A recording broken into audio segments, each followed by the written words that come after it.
Mesdames et messieurs et mesdemoiselles, depuis le 7 août 2024 jusqu'au 9, aujourd'hui, il y a juste des jours, je veux dire, depuis le jour qu'on appelle, ou la date qu'on appelle la date d'indépendance de la République sœur de Côte d'Ivoire, il y a une polémique qui est sur les réseaux sociaux et chacun y va de ses commentaires.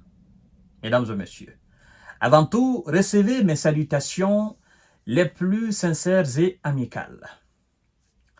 Je dois, au prime abord, dire à nos frères et sœurs ivoiriens qu'en tant que panafricains, surtout en tant que Guinéens, je ne peux pas être contre le peuple ivoirien. Je ne peux pas être contre le peuple ivoirien, encore moins l'État de Côte d'Ivoire. C'est un État qui fait frontière à mon État. Ce que je souhaite de bonheur pour la Guinée, je le souhaite naturellement pour la Côte d'Ivoire. La preuve en est que vous devez savoir que quand il y a eu des événements douloureux en Côte d'Ivoire, je veux parler des deux guerres civiles que la Côte d'Ivoire est connue par le passé, la Guinée a ouvert grandement les portes de sa frontière au niveau de toutes les lignes de frontières qui nous lient. À nos frères et sœurs ivoiriens, ils sont venus massivement en Guinée, nous les avons accueillis. Ils sont restés là jusqu'à ce que la situation devienne normale en Côte d'Ivoire. Donc, peuple ivoirien, peuple guinéen, c'est les mêmes peuples. Maintenant, ceci dit en passant, je veux tout simplement dire que j'ai absolument rien contre le peuple. Et je n'ai absolument aussi rien contre le chef d'État ivoirien en tant que personne. Parce qu'il faut qu'on apprenne à faire la part des choses. Lorsqu'on parle de la politique étrangère des dirigeants actuels de la Côte d'Ivoire, cela ne doit pas fâcher qui que ce soit. Lorsqu'on parle d'un certain nombre de décisions même de la politique intérieure de la Côte d'Ivoire qui n'arrangent pas le peuple ivoirien, cela ne doit pas fâcher qui que ce soit. Nous nous prononçons sur toutes les questions liées à l'Afrique et aux pays africains, à commencer par le nôtre, la Guinée. Vous avez d'ailleurs constaté, maintes fois, j'aborde des sujets, des questions liées à la Guinée, à la précarité en Guinée, à la souffrance en Guinée, à chaque fois des manifestations en Guinée, naturellement au déroulement de la situation transitoire de la Guinée actuelle avec le régime Mamadi Doumbouya. Donc, mesdames et messieurs, pour ceux qui disent souvent « Oh non, vous ne parlez jamais de votre pays », vous devez comprendre. Pour ceux qui ont l'habitude de me suivre, ils savent, je ne suis pas de ce cadre-là. Maintenant, le jour de la fête d'indépendance de la Côte d'Ivoire, mesdames et messieurs, le 7 août 2024, 64e anniversaire, on nous dit. D'abord, la question est, peut-on parler d'indépendance véritable en Côte d'Ivoire? Sincèrement, avec tout ce qu'on connaît de ce pays-là, c'est bien dommage. Mais acceptons-le comme ça. Oui, c'est la fête d'indépendance. C'est la fête d'indépendance et ça me fait mal à dire indépendance. Parce qu'en réalité, l'indépendance de la Côte d'Ivoire, c'est sous le régime, disons, colonial ivoirien, à l'image de la Guinée, de Mali et tous les pays qui ont été colonisés par la France. Ce n'est pas les États-Unis qui ont donné l'indépendance à la Côte d'Ivoire. Donc, c'est la France. Et parlant de cette France, est-ce qu'on peut parler d'indépendance ivoirienne? Mais non, parce qu'en réalité, la France n'est jamais partie de la Côte d'Ivoire. Et la Côte d'Ivoire est toujours restée sous la domination française, sous la colonisation française. Peut-être que les méthodes ont changé. Il n'y a plus de travaux forcés, il n'y a plus de traite négrière. Voilà, on laisse un certain nombre de décisions aux dirigeants ivoiriens. Mais en réalité, la Côte d'Ivoire est toujours sous la domination française, quoi qu'on dise. Ça, c'est une réalité à ne pas discuter. Vous comprenez, mesdames et messieurs? Maintenant, par rapport aux équipements militaires qui font l'objet de débats houleux sur les réseaux sociaux, vous savez, quand il y a une fête d'indépendance, défilé militaire avec l'armada militaire, les équipements militaires, la police, la gendarmerie, tout ça. Vous savez, on a vu des engins avec des immatriculations masquées, comme vous les voyez sur cette photo par exemple.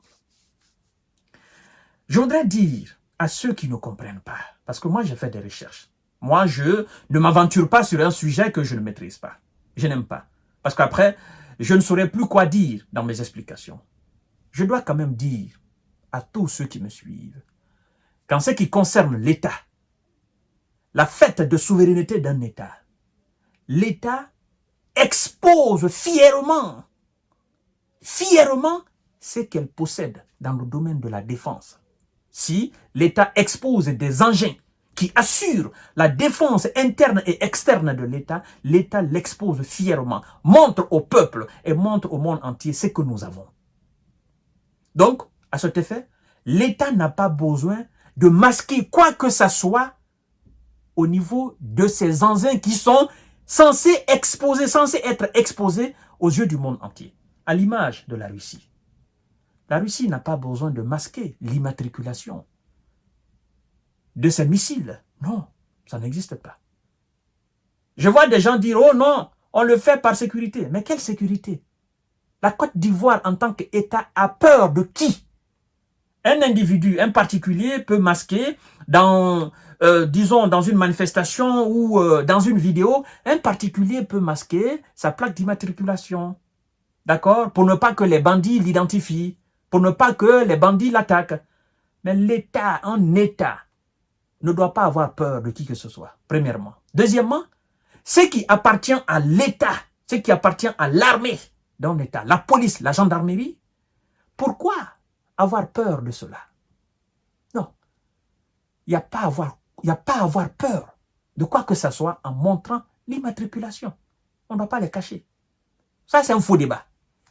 Il y en a qui vont jusqu'à dire, oh non, il vient nouvellement de sortir du port. Écoutez, mesdames et messieurs, ce que vous achetez, qui est nouvellement sorti du port, le jour de la fête d'indépendance, si ce n'est pas encore prêt, vous ne l'exposez pas. On expose le jour de l'indépendance, le jour de la souveraineté d'un État, on expose tout ce qui appartient à l'État. Tout ce qui assure la souveraineté de l'État, on les expose. On est fier de l'avoir exposé. Mais cette fierté ne doit pas être à déni. Genre, on expose, mais le peuple se demande, mais pourquoi pourquoi on masque ça? Ça, c'est premièrement. Deuxièmement, certains ont constaté la présence d'un certain nombre de blancs sous les masques. C'est-à-dire, ils ont été protégés, mais dans les chars, par exemple, ou dans les véhicules blindés, certains ont déniché naturellement des blancs sous des tenues. Bon, à ce niveau, je ne veux pas trop m'aventurer là. Parce que ce n'est pas le fait simplement de voir là la blancheur du peau sous une tenue que moi je vais dire que ce sont des Français ou ce sont des Américains. Parce que vous n'êtes pas sans savoir qu'il y a des métis dans l'armée ivoirienne. Il y en a beaucoup. Et si vous ne faites pas attention, les percevoir comme ça ou percevoir une petite partie de leur peau, vous pouvez dire que c'est l'armée française. Donc, en tant que je ne vois pas la totalité, n'est-ce pas, de ces corps, je ne peux pas dire que ce sont des militaires français ou bien ce sont des militaires américains ou bien ce sont des métis dans l'armée ivoirienne ou ils ne le sont pas. Ça, je ne peux pas le dire.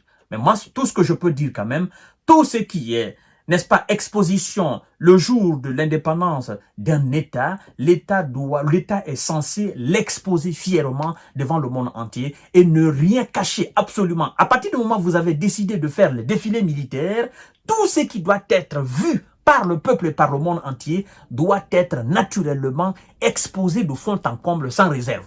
On doit rien masquer de ces véhicules, n'est-ce pas? Il y en a même qui ont dit que voilà, ça c'est des drapeaux français, machin. Tout ça là, ça entache. Tout ça là, ça amène le doute. Le doute, le peuple même peut se mettre à douter. Mais écoutez, ça là, c'est pour des Ivoiriens ou bien c'est pour des Français ou bien ce sont des Américains? Le drapeau là, drapeau sur un char ou bien sur un véhicule blindé. Ah, écoutez, normalement, ce sont les drapeaux ivoiriens qui sont censés être sur ces équipements ou bien sur ces véhicules blindés ou bien sur ces chars.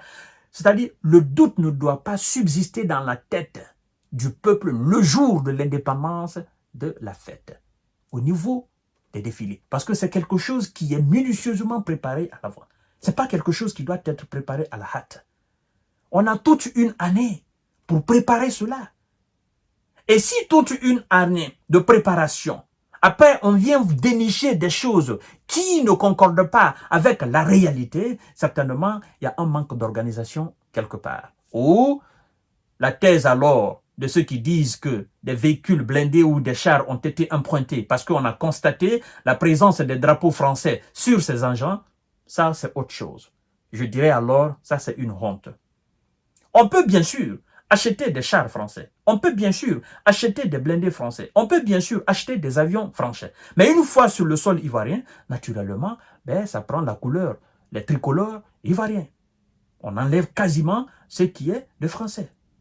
Et on ne peut pas accepter que ça soit une fête d'indépendance d'un pays ivoirien et que l'équipement militaire ou de la police ou de la gendarmerie qui est exposé devant le peuple, qu'on constate alors encore le drapeau d'un pays tiers. Non, c'est inadmissible.